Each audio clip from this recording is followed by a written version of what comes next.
Okay, if you go fast enough, you lose all the gold. And it doesn't really show you any. Believe me, I'm going really fast now. Anyway, we're getting it down, we're getting it down, we're getting it down.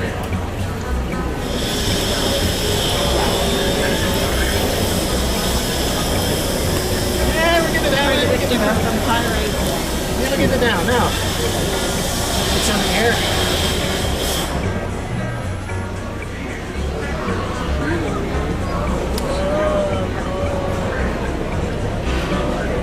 Now, when you pan for gold, if you try first, thank you. If you try first of all, and you don't find any, get some BBs, just some steel BBs, and stick them in there. If you've got the BBs, you will get the gold if it's in there, right? And as you can see, well, this sample, I'm afraid, is spiked by me because, well, we used to have flour gold just doesn't look the same as the real stuff, right? As the nuggets. But yes, that is Nova Scotia gold. It's real Nova Scotia gold. Okay. But the only reason I could go as fast as I could is because I knew it was big stuff. Now, but there is finer gold in here also. But more than likely, it's down in here. That's why I keep catching it. Right? One other thing. When I say we're looking for other things too. Yeah. Right here, I got to get my black light out, but just a $1.97 magnet from Princess Auto, right? You rub it in the stuff. Oh, geez, look at that. Not only has it picked up the steel BBs, it picks up all the magnetite. Magnetite, when you find magnetite, it's a mineral, and it's a good indication that sulfides could be around anywhere, right? Right. And it's an indicator that you have a lot more there than meets the eye. Now, magnetite is finding an iron mine, of course, is not as valuable, but you know, but it's a good indication. I also have a black light, which I have underneath there. Oh, take Jordan.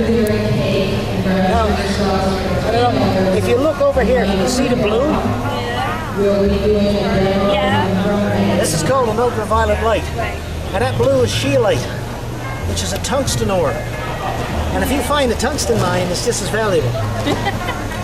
And that's why I say, you know, prospectors, we're not just looking for gold. I mean, it's great when we find it. Don't get me wrong. Well, we look for other things too. And scheelite is a tungsten ore, and tungsten is a valuable mineral in itself. And that's basically how we tell that. Again, like I said, now, I'd be panning into a bucket. If I found that stuff, I'd be definitely keeping that stuff because there's flour gold in there. It's got to be with that kind of stuff. And you keep walking and going like that, and that's how many, even in the Yukon, in Northwest here, that's how a lot of it. That's how the diamond mines were found up in the diamond mines up north. They found every single one of them by panning because garnets, the heavy almandine garnets, are heavy minerals that's included in the kimberlite pikes. What they call kimberlite pikes. And it's only in the last few years that they realized the kimberlite pikes was the lakes up there.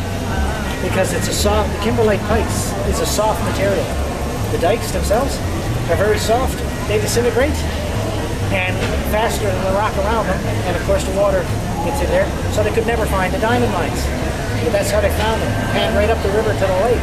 And then someone finally said, let's look in the lake.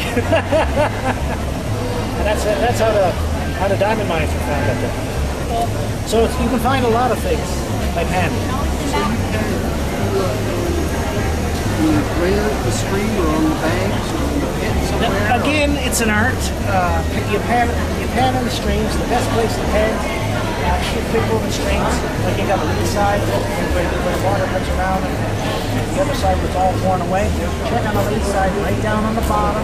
You know, like Oxbow lakes and things like that. You get the curves in the river. Go on the inside curve where everything's gathering and building up. Go right down to the bottom on the build-up. Where the sand has been gathered up. Yes. You've got to dig a lot of sand away. Well, in certain places you do, in certain places you don't. If you want to test it, right? I mean, you take a shallow area because you don't want to go out and dig 10 tons of sand to get find that 1 gram of gold.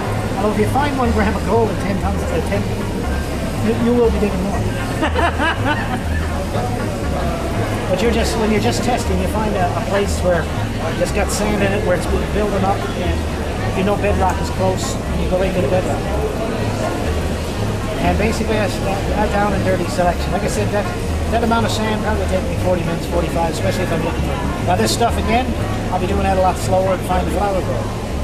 And when I do find the flour gold, it's what they call a sniffer, right? And that's how you get the very fine gold out. Basically, just it'll suck it right into the thing, and you just turn it upside down and shake it, and you gather up the gold down on the bottom. But there's still little pieces of black. No, but you can pan out. You can even pan out if you take enough time. You can pan out the black, but I don't. What I do is, especially if I'm just panning out the wild or whatever, I'll pan down to this, and I'll take all this home. I'll check that to make sure there's no flour gold in it. If there's flour gold in it, then I'm going to take that too. But so I can take a bucket like this, full of sand. By the time I'm finished, at the end of the day, I'll come home with something like that, right? And that will be the concentrate that I will be concentrating at home in the band, right? Yeah. But that's basically what you do, how you do it, in a quick and dirty.